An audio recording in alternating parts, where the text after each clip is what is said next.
जय हिंद प्यारे साथियों, आप सब कैसे हैं? ठीक ठाक होंगे और अपनी तैयारी बेहतर से कर रहे होंगे, है ना?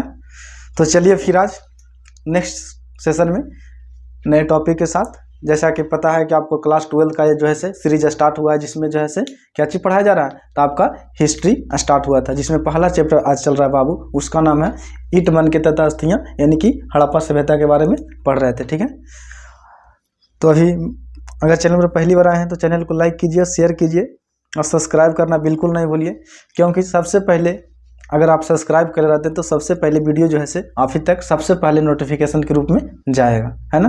तो चलिए फिर स्टार्ट करते हैं। और देखिए, अगर इस चैनल पर आ गए हैं तो एकदम धैर्य बना के पढ़िए, यहाँ पे पूरी तरीक़ा से तैयारी कराया जाएगा, किसी प्रकार से कोई पैसा नहीं लिया जाएगा।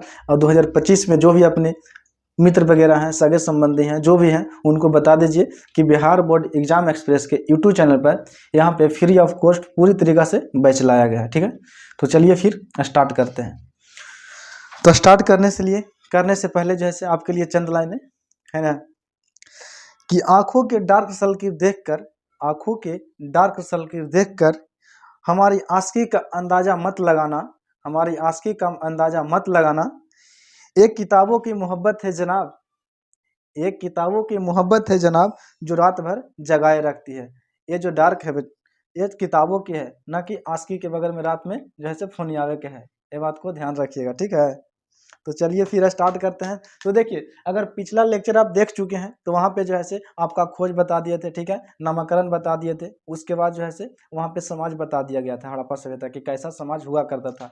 आज जो देखेंगे कि मनोरंजन का साधन वहाँ पे क्या चीज़ था, ठीक है, उसके बाद देखेंगे कि राजनीतिक समाज कैसा हुआ करता था, ठीक है, उसके बाद जो देखेंगे क्या चीज़ देखेंगे, धार्मिक देखेंगे, अर्थव्यवस्था देखेंगे। 3-4 टॉपिक इसमें बचा हुआ है, उसको क्लियर करेंगे, ठीक है।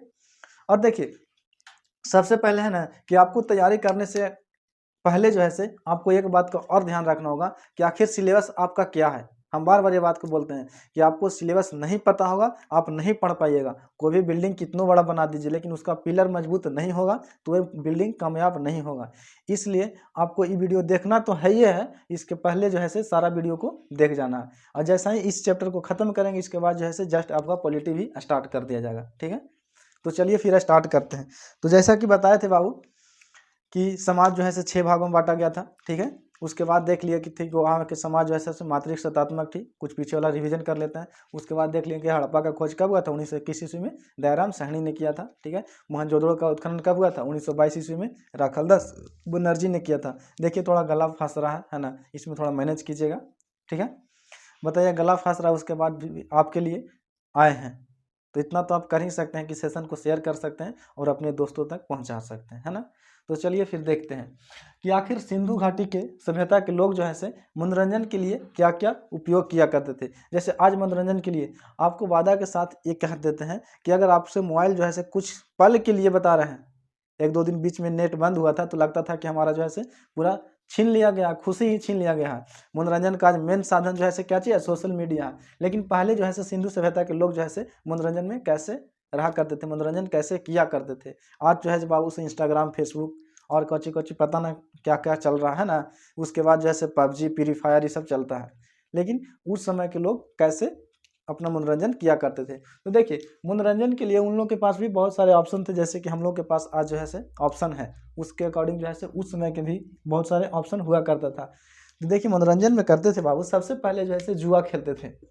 बताइए, हड़प्पा सभ्यता के लोग जो है से क्या चीज़ खेलते थे, जुआ खेला करते थे। ऐसा नहीं आपको नहीं खेलना है, ठीक है, जुआ खेलना अच्छी बात नहीं है। देखिए, आप पढ़ लिख कर इंसान जो है से पढ़े लिखे इंसान है और आप अगर अनपढ़ की तरह काम कीजिएगा तो अच्छा बात नहीं है ना। समाज में आपको जब रौनक लाना है, अपने समाज में आपको खुद को पहचान बनाना है, अपने माता पिता से हट के।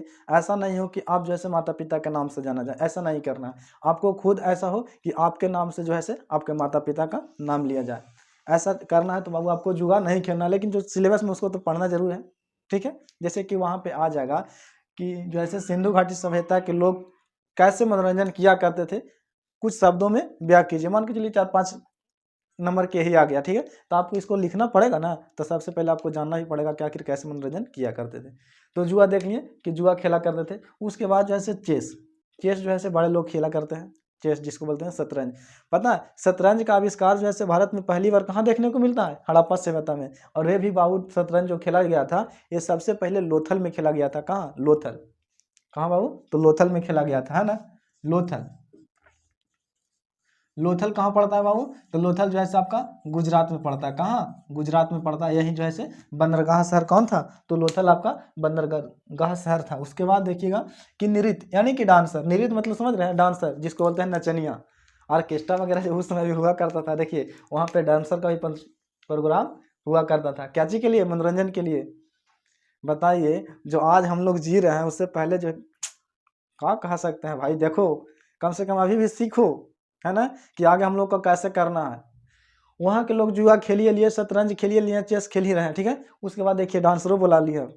अब चाचा एगो है से बोल रहे हैं कि मार ना लगे थे हो साझा आज संझा के डांसर लावे के चाहिए। और आप उसको देख रहे हैं बिहार में परंपरा चल गया है भाई कि बर्थडे भी हो तो कौन आएगा? डांसर नचनिया आएगी। ऐसा नहीं करना, पढ़े लिखे समाज के लिए ये सब नहीं है, ये सब से दूर हटना। ठीक है आपको अगर करवाने का शौक है तो कुछ प्रतियोगिता करवा दीजिए, है ना।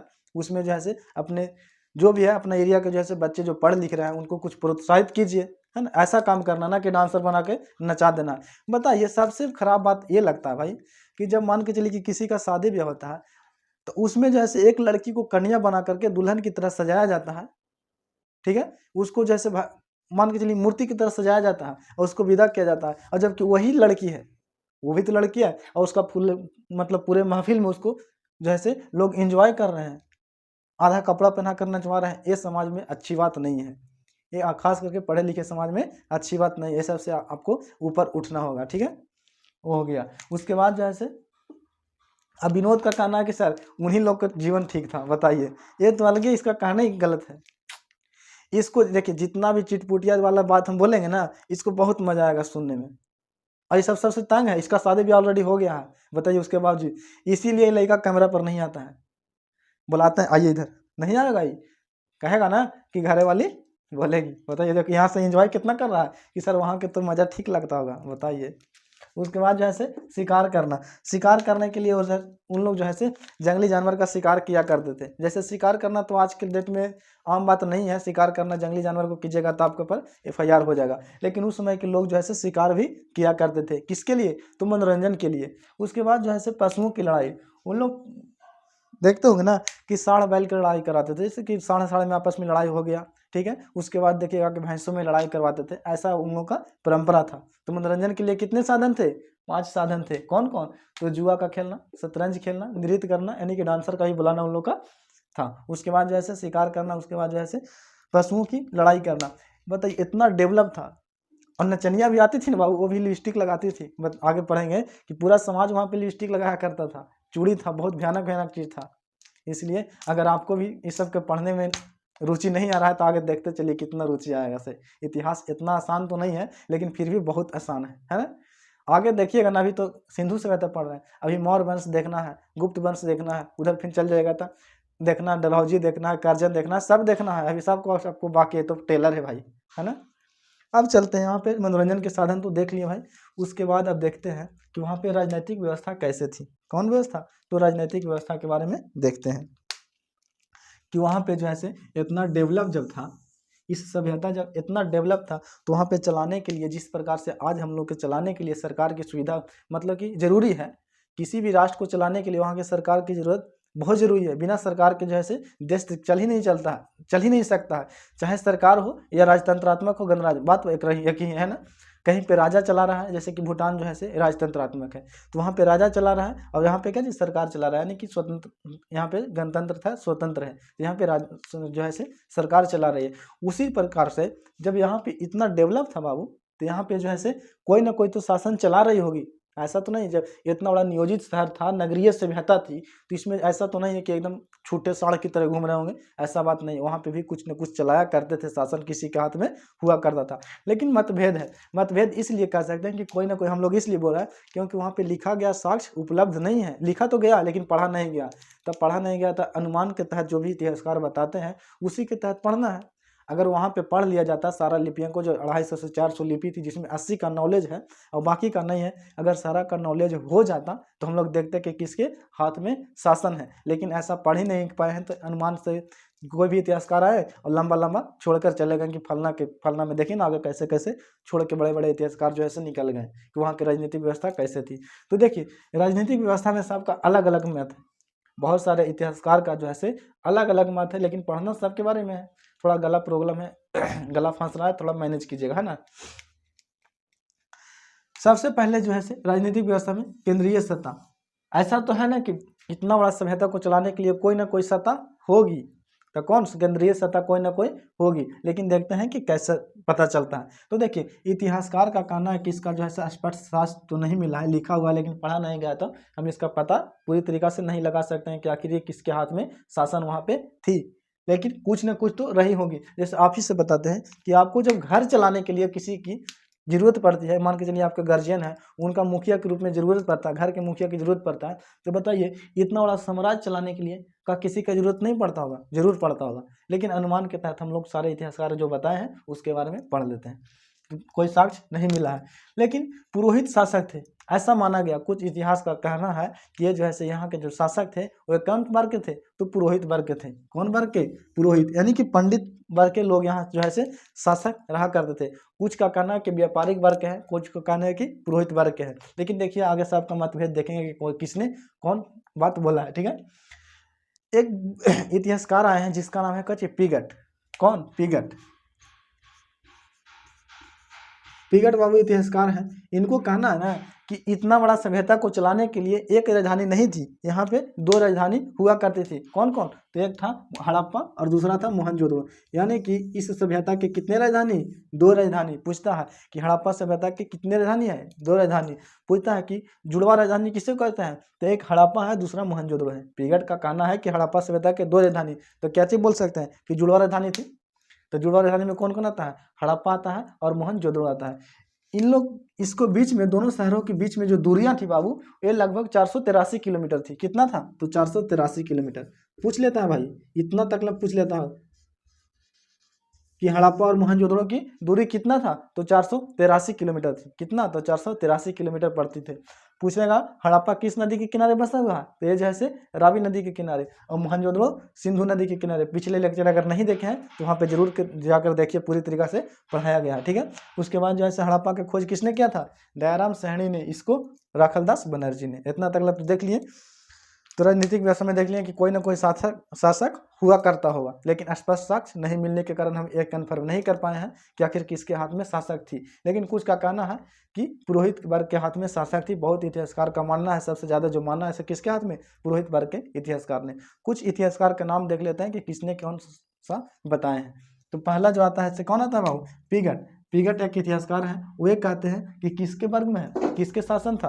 तो जो है पुरोहित वर्ग का, यानी कि जो पूजा पाठ कराते थे, अनुष्ठान वगैरह करवाते थे, उनका शासक था। लेकिन आपको पता होगा कि पुरोहित तो वहाँ पे थे, पंडित तो थे, लेकिन आपको लगता होगा कि धर्म वहाँ पे था। धर्म किसी प्रकार का नहीं था। वहाँ पे मंदिर का साक्ष्य नहीं मिला है, लेकिन हाँ मूर्तियों का साक्ष्य मिला है, लेकिन मंदिर का साक्ष्य नहीं मिला है। वहाँ पे हम धर्म मतलब कि डिसाइड नहीं कर सकते हैं कि मुस्लिम हिंदू, ये सब नहीं, लेकिन धर्म थी। ज़्यादातर हिंदू की मूर्तियां देखने को मिली है, इसलिए हम ये नहीं कह सकते कि वहाँ पे बहुत सारे धर्म था, ऐसा नहीं कह सकते हैं, लेकिन धर्म था। पुरोहित का कहना है पुरोहित वहाँ पे पूजा पाठ करवाते थे, लेकिन मंदिर में नहीं करवाते थे। बहुत सारे मूर्तियां मिली हैं, लेकिन मंदिर का साक्ष्य नहीं मिला है, ठीक है। पिगट कितने बातों को बयां करते हैं? दो बातों का। पहला जो कहते हैं ये बाबू कि पुरोहित वर्ग के हाथ में शासक था। दूसरा क्या चीज कहते हैं? तो ये कहते हैं कि दो राजधानियां। कितने? दो राजधानियां, हड़प्पा और मोहनजोदड़ो। उसके बाद राम शरण शर्मा बोलते हैं, राम शरण शर्मा जो बोलते हैं, एक इतिहासकार हैं। इन्होंने बोलते हैं कि ये जो शासक था बाबू, वो किसके हाथ में था? तो व्यापारिक वर्ग के हाथ में। किसके हाथ में? तो व्यापारी, जो ट्रेड वगैरह करते थे, व्यापार करते थे, उनके हाथ में शासन था। लेकिन बहुत हद तक देखा गया कि व्यापार तो हड़प्पा सभ्यता में थी, लेकिन मुख्य व्यवसाय जो है व्यापार नहीं था। मुख्य व्यवसाय यहाँ पे कृषि था। सेकंड व्यवसाय जो है क्या चीज था? व्यापार था। तो इनका कहना है कि जैसे यहाँ पे शासक जो है व्यापारिक वर्ग के हाथ में था, यानी कि बनिक लोग के हाथ में था, जो व्यापार किया करते थे, ठीक है। उसके बाद एक और आते हैं इतिहासकार, जिसका नाम है क्या चीज? तो मैके साहब हैं, मैके। और मैके चाचा का कहना न है कि यहाँ पे प्रतिनिधित्व शासक था। प्रतिनिधित्व का मतलब समझ रहे हैं कि किसी को चुन लिया जाता था और वही जो है शासन करता था, प्रतिनिधि के रूप में वही शासन करता था। कौन? तो ये मैके चाचा कहते हैं। अब इधर से आया एगो उछल के, कौन? तो हंटर चाचा। हंटर चाचा का कह दिए ना कि नहीं हो, सी जो है जनतंत्रात्मक था। जनतंत्रात्मक कहने का मतलब है कि जनता के हाथों में शासन था। एक कुछ हद तक सही देखने को नहीं मिलता है। सबसे अच्छा जो देखने को मिलता है बाबू पिगट साहब का और राम शरण शर्मा का, दोनों का देखने को मिलता है कि पुरोहित या फिर व्यापार के हाथ में होगा। प्रतिनिधित्व का कहीं पे जिक्र नहीं है, लेकिन ऐसे कहते हैं कि मातृ सत्तात्मक था, इसलिए सबसे ज़्यादा जैसे मातृ का हाथ में था। लेकिन इन लोग का कोई स्पष्ट साक्ष्य तो मिला नहीं है, जो कुछ बोल के लंबा लंबा छोड़ के चले गए उन्हीं को हम लोग को पढ़ना है। इतना तो कन्फर्म हो गया कि आखिर इतिहासकार के अनुसार कैसे कैसे मतभेद हैं अभी तक ला। इसका जो है अभी तक कोई प्रमाणित साक्ष्य मिला नहीं है। मिला तो है लेकिन पढ़ा नहीं गया तक कुछ बोल नहीं सकते हैं। ठीक है, तो एक बार हम रिविजन कर लेते हैं कि मनोरंजन के लिए कितने साधन थे। जुआ खेलना, शतरंज खेलना, डांसर को नचाना, उसके बाद शिकार करना, उसके बाद जो है पशुओं की लड़ाई करना, उसके बाद जो है राजनीतिक व्यवस्था में देख लेते हैं बाबू कि केंद्रीय शासक हुआ करता था। कोई साक्ष्य नहीं मिलने के कारण हम यह कन्फर्म नहीं कर पाएंगे कि आखिर जैसे किसके हाथ में जो है शासन थी। लेकिन एक इतिहासकार का मानना है कि यह जो है पुरोहित के हाथ में था। एक कौन पिगट साहब कहते हैं कि पुरोहित के वर्ग के हाथ में यहाँ पे राजनीतिक थी। उसके बाद जो है व्यापारिक रामशरण शर्मा का कहना है कि किसके हाथ में, व्यापारी के हाथ में था। और उसके बाद जो है मैके साहब का कहना था कि कोई ना कोई यहाँ पे प्रतिनिधि रहता था, किसी को प्रतिनिधि के रूप में चुन लिया जाता था, वही शासन वगैरह करते थे। कुछ का कहना है बाबू हंटर साहब का कहना है कि जनतंत्रात्मक था, यानी कि जनता के हाथ में था। यहाँ पे कितने क्वेश्चन बनता है। पहले पूछेगा कि यहाँ पे जुड़ा राजधानी कौन कौन था, हड़प्पा और मोहनजोदड़ो। इसका दूरी तो 483 किलोमीटर। ये बात किसने बोला था, तो जो है पिगट शर्मा ने नहीं, पिगट ने बोला था। ठीक है, उसके बाद पूछेगा कि शतरंज का खेल सबसे ज्यादा कहाँ देखने को मिला है, तो लोथल में देखने को मिला है। शतरंज यानी चेस का जो है आविष्कार कब देखने को मिला है, तो हड़प्पा सभ्यता में देखने को मिला है। लोथल कहाँ पड़ता है, गुजरात में। यहाँ तक देख लिए। अब उसके बाद देखते हैं कि इन लोग का अर्थव्यवस्था यानी कि आर्थिक व्यवस्था कैसे जीव को उत्पार्जन कैसे करते थे, अपने जीवन को चलाने के लिए कुछ न कुछ तो व्यवस्थाएं थी। उन लोग जो है अपना अर्थव्यवस्था में कैसे संलग्न रहा करते थे, उसके बारे में देख लेते हैं। ठीक है,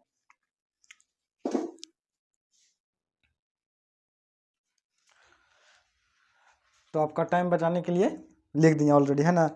तो देख लेते हैं किसके बारे में देख लेते हैं। तो अब देखते हैं अर्थव्यवस्था के बारे में। किसके बारे में, तो अर्थव्यवस्था के बारे में देख लेते हैं। तो राजनीतिक व्यवस्था तो देख लिए। अब अर्थव्यवस्था में देखते हैं कि अपना जीव को उत्पादन जो है कैसे किया करते थे, किसमें संलग्न रहते थे। तो देखिए जीव को उत्पादन में जो है बाबू मुख्य रूप से व्यापार कैसे से यहाँ पे देख लिए आर्थिक व्यवस्था है। ठीक है,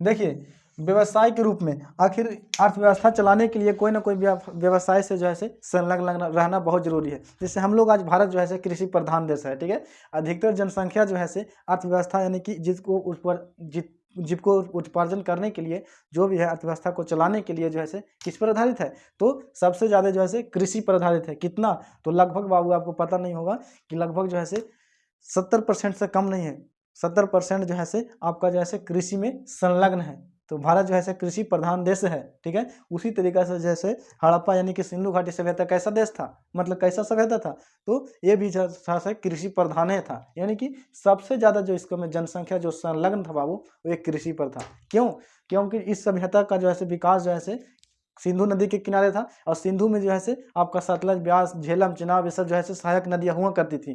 तो जहाँ पे नदी का सुविधा हो, पानी का सुविधा हो, वहाँ पे जो है क्या चीज होता है, तो सबसे ज़्यादा भूमि जो है उपजाऊ हो जाती है। जिसकी वजह से जो है वहाँ पे जो है सबसे ज़्यादा मात्रा में क्या चीज होने लगा, तो खेती होने लगा। जब पानी का सुविधा परिपूर्ण रूप से हो रहा है तो वहाँ पे कृषि में कोई गड़बड़ी नहीं होना चाहिए, उपज भी बहुत अच्छा हो जाता था। तो अधिकतर जो जनसंख्या थी बाबू सबसे ज़्यादा किस में संलग्न हो गया, तो सबसे ज़्यादा जो है आपका जो है कैसे में कृषि में संलग्न हो गया।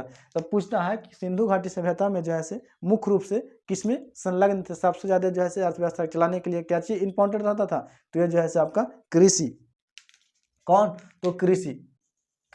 अब उसके बाद देखिए एक पर तो व्यवस्था चलती नहीं है, टिकती नहीं है।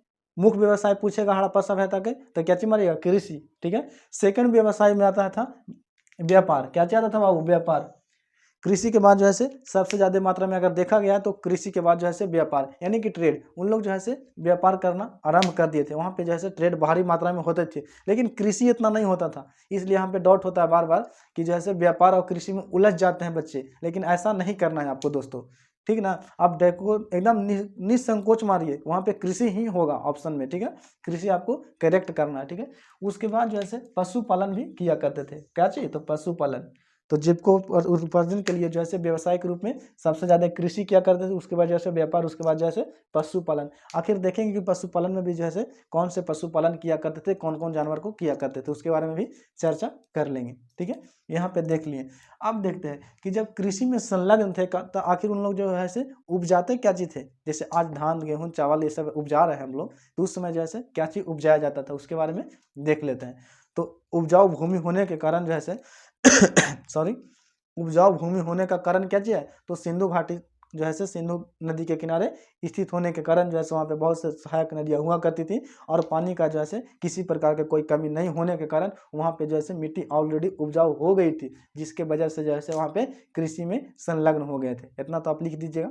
ठीक है, उसके बाद जैसे कृषि में जो है क्या चीज फसल उगाई जाती थी, उसके बारे में चर्चा कर लेते हैं बाबू। तो देखिए, सबसे ज़्यादा अगर देखा गया है तो जौ, सबसे ज़्यादा क्या चीज़, तो जौ, चावल, गेहूँ, कपास, तरबूजा, नील, सरसों और ज्वार। देखिए नील यहाँ पे देख रहे हैं, नील मतलब कि नील आपको पढ़ना मॉडर्न हिस्ट्री में जैसे जाइएगा तो नील का खेती जो है सबसे ज़्यादा करवाया जाता था, जिसके चलते क्या हुआ था, तो चंपारण आंदोलन हुआ था, चंपारण सत्याग्रह इसके क्या चलते हुआ था, किसके, तो नील की खेती के कारण। नील का खेती जो होता था बाबू, 3 कठिया प्रणाली जो है आगे देखिएगा तो पढ़ना है आपको नील की खेती के बारे में। आपको मान के चलिए 3 कट्ठा 1 बीघा खेत में जो है आपको 3 कट्ठा में नील का खेती करना बहुत जरूरी होता था। और नील का खेती का मतलब है बाबू कि जहाँ पे आप नील का खेती कीजिएगा ये भूमि जो है अनउपजाऊ यानी कि उपजाऊ नहीं रह जाता था। एक बार कर लीजिएगा तो बहुत समय बाद जो है कुछ करने पर वहाँ पे उर्वरक का शक्ति दिया जाता था, यानी कि एक बार नील उपजा लिए तो वहाँ पे कृषि लायक भूमि रहता नहीं था। बहुत एक कठिन प्रक्रिया था। ठीक है, तो वहाँ पे जो है सिंधु घाटी के लोग भी नील का प्रचलन जानते थे, सरसों भी जानते थे, ज्वार भी जानते थे। लेकिन पूछेगा कपास, देखिए यहाँ पे आपके लिए कपास सबसे ज़्यादा जरूरी हो जाता है। पूछेगा कि कपास की शुरुआत जो है सबसे पहले किस सभ्यता में देखने को मिली है, तो सिंधु घाटी सभ्यता में। कपास का अगर पूरे विश्व में देखा जाए बाबू तो सबसे पहले जो है कपास की खेती सबसे पहले कहाँ हुआ था, तो ये जो हुआ था आपका सिंधु घाटी सभ्यता में देखने को मिला है। यहीं से पूछता है, डायरेक्ट आपको ऑप्शन में दे देगा, मतलब कि क्वेश्चन आएगा कि जो है कपास की खेती किस सभ्यता में सबसे पहले देखने को मिलता है, तो 4 गो सभ्यता दे देगा, उसमें जो आपको सिंधु घाटी सभ्यता को आपको टिक आउट कर देना है। ठीक है, अब देखिएगा कि इतना तो आप देख लिए, लेकिन एक फसल थी जिसके बारे में सिंधु घाटी सभ्यता के लोग का परिचय नहीं था, वो क्या चीज़ था, तो ये जो है गन्ना, इसको जिसको बोलते हैं हम लोग कितारी। केतारी आप देखते हैं चिपते वगैरह होंगे, जब मतलब कि गाँव वगैरह में, अगर आप तो बिहार से हैं भाई तो गाँव में रहना तो जरूरी ना है जी। ऐसा नहीं ना है कि कोई जो है गाँव से फालतू है जिसको केतारी के बारे में पता नहीं है। गन्ना आपको समझते ना है, गन्ना, गन्ना का रस जब देखिएगा रोड पर बिकता रहता है, उसी को बोलते हैं। वहाँ जो है इसका ज्ञान वहाँ पे उस सभ्यता में नहीं देखने को मिला है, किसका, तो गन्ना का। गन्ना का वहाँ पे दूर दूर तक नाता नहीं था, यानी कि देखने को नहीं मिला है। अब देखते हैं कि कपास का उत्पादन जो है सबसे पहले कहाँ पे देखने को मिला था, तो सबसे ज़्यादा जो है आपका कहाँ पे देखने को मिला था, ये जो है आपका सिंधु घाटी सभ्यता में। अच्छा, इस सभ्यता में जो है जब कपास की खेती हुआ करता था, सब कुछ अन्न जल जो है इसे उगाया करता था। तो मान के चलिए कि एगो विनोद है, एगो रमेश है। अब विनोद ही मान के चलिए कि कोई परिवार आ गए, उसको जो है आटा घट गया। आज देखिएगा गांव समाज में अभी भी प्रचलन में कितना अच्छा गांव समाज होता है भाई, कि अगर किसी को घर में आटा घट गया तो अगला पड़ोसी से बोलेंगे ना कि ए चाची से हमारे घर में कोई परिवार आयल बा, उनको जो है खाना खिलाने के बाद हमारे में गेहूँ नहीं खे, तो ये जैसे उनका चाची जो है अपना दे देगी। ये समाज बहुत अच्छी थी गाँव देहात का, बहुत अच्छा। ठीक है, तो ये देखिएगा तो वहाँ पे कैसे हुआ करता था, इसको जो बोलते हैं विनिमय प्रणाली बोलते थे। हड़प्पा सभ्यता में जो है सिक्का का कोई प्रचलन नहीं था। आज जो नोट सिक्का वगैरह चल रहा वैसा कुछ प्रक्रिया वहाँ पे नहीं था। वहाँ भी जो है सर कैसा था, तो ये जो है वहाँ पे आपका विनिमय प्रणाली चलता था। आप किसी को वस्तु देते हैं तो उसके बाद वो भी आपको वस्तु दे दिया जाता है, उसी को विनिमय प्रणाली। यानी कि सिंधु घाटी सभ्यता के लोग किस पर ज़्यादा संलग्न थे, तो वहाँ पे सिक्का नहीं चलता था, नोट नहीं चलता था, मुद्रा, तो जैसे आपका विनिमय प्रणाली पर आधारित था। किस पे, तो विनिमय प्रणाली पर वहाँ के जो समाज जो है आधारित था, किस पर, विनिमय प्रणाली। उसके बाद जो है अब देखते हैं, ये तो यहाँ पे टॉपिक नहीं है, सबसे प्रिय पशु तो कुबड़ है ना। ये जो है पशुपालन हम जस्ट इसके बाद जो है देखेंगे कि कौन कौन वस्तु, मतलब कि कौन कौन जानवर कौन लोग जो है आपका पालते थे, उसके बारे में देखेंगे। लेकिन यहाँ पे देख लीजिए कि प्रिय जो पशु था बाबू वो ये क्या चीज़ था, तो कुबड़ वाला बैल। कुबड़ वाला बैल मतलब समझते हैं, कुबड़ वाला बैल का मतलब ये जो होता है बाबू आपका बसहा बैल। कौन बैल? तो बसहा बैल, जो शिव जी का सवारी है बसहा बैल, वही जो है सबसे ज़्यादा प्रिय पशु वहाँ पे देखने को मिला। लेकिन आज के समाज में जो है बाबू सबसे ज़्यादा प्रिय पशु किसको माना जाता है? तो ये जो है गाय को माना जाता है। ये वैदिक काल जैसे वैदिक काल में हिलेंगे, सिंधु घाटी सभ्यता के बाद वैदिक काल है जस्ट इसके बाद, उसमें जब हिलेंगे तो वहाँ पे जो आपको कुबड़ वाला बैल न रह करके क्या चीज हो जाएगा? तो गाय हो जाएगा। ठीक है, उसके बाद जब इतना डेवलप था तो इसको क्या चीज बोल सकते हैं आप बताइए? ग्रामीण सभ्यता बोल सकते हैं।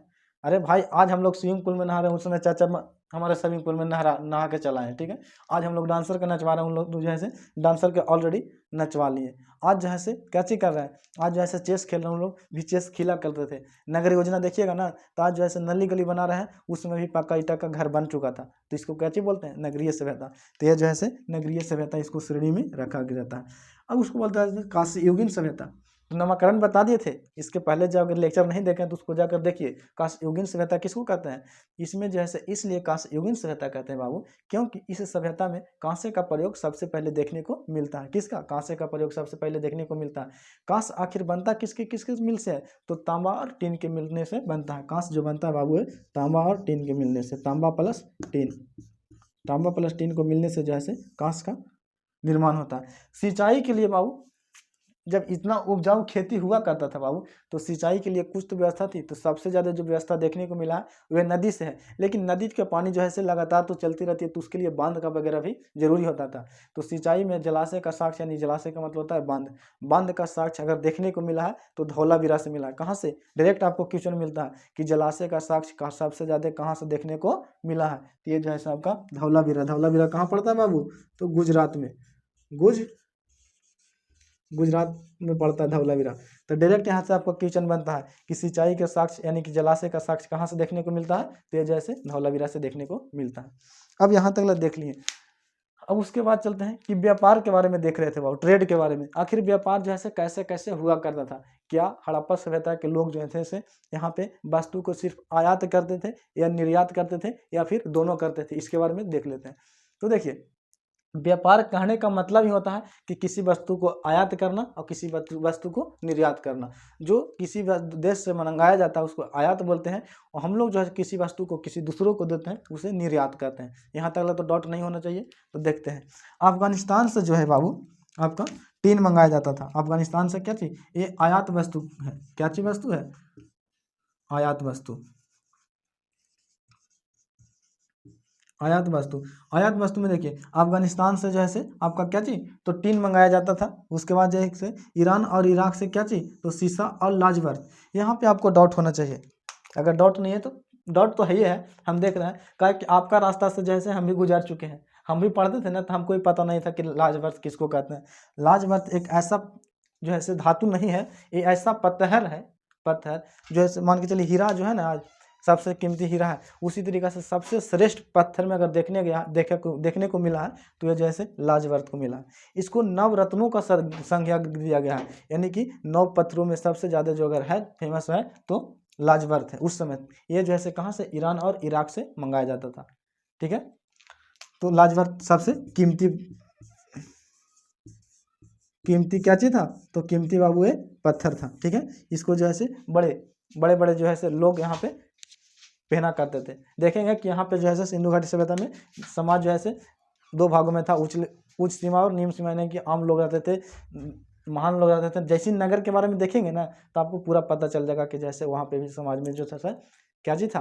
तो विभाजन किया गया था। बड़े लोग जो थे दुर्ग में रहते थे, और जो छोटे लोग आम लोग रहते थे वे निचले शहर यानी कि नीचे शहर में रहते थे। इसके बारे में आगे चर्चा देखने को मिलेगा। ठीक है, उसके बाद राजस्थान से क्या चीज? तो तांबा मंगाया जाता था।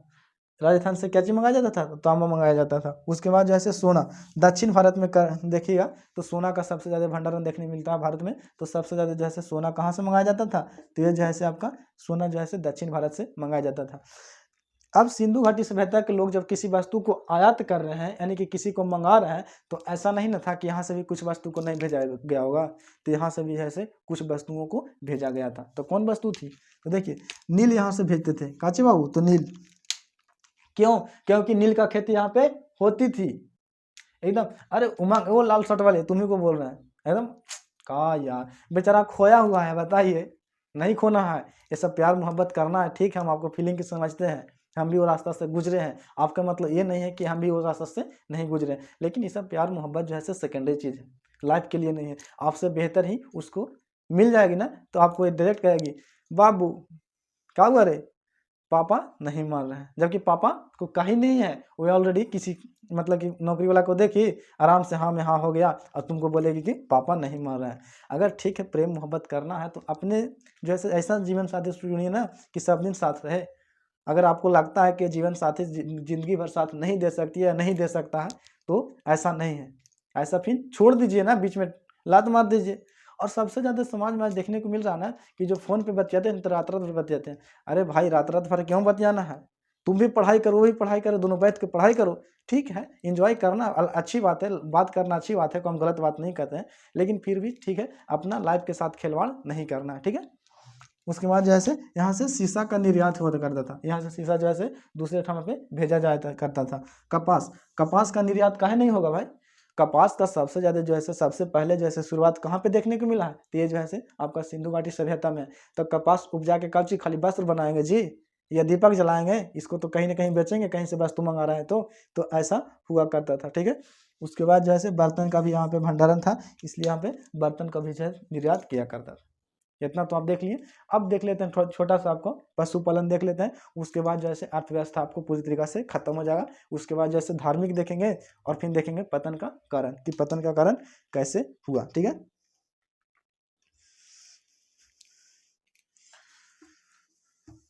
पशुपालन में देख लेते हैं कि कौन कौन जो है किसका किसका इन लोग पालते थे, और कौन कौन जो है किसका किसका नहीं पालते थे, कौन कौन जानवर को नहीं पालते थे, इसके बारे में देख लेते हैं, है ना।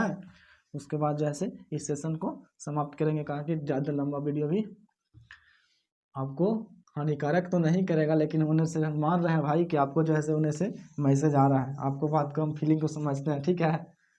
आपका भावना के साथ हमको नहीं खेलना है, समझे। लेकिन उसको बता दीजिए कि क्लास चलता है प्रदीप सर के, ठीक है, इसमें जो है आपको पढ़ना है, उनको भी बोल दीजिए आप, ठीक है। बात कर रहे हैं तो कीजिए, लेकिन उनको भी बोल दीजिए कि इस पर जो है आप भी पढ़िए, ठीक है, या आप भी पढ़ो तुम भी पढ़ो, बात बराबर है, ठीक है।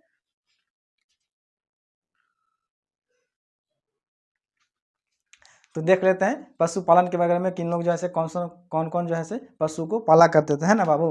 तो देखिए पशुपालन जो है बाबू, ये जो है आपका पालतू पशु हो गया, ठीक है।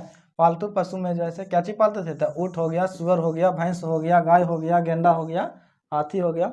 और देखिए लाइन कट गया तो कुछ कर नहीं सकते हैं, लेकिन 1 मिनट हमको अब दीजिएगा। तो दोस्तों लाइन कट गया है ना, तो लाइन कट गया तो ऐसा ही देख लीजिए, ठीक है। कब लाइन आएगा तो इसका पता तो नहीं है ना, तो देख लीजिए।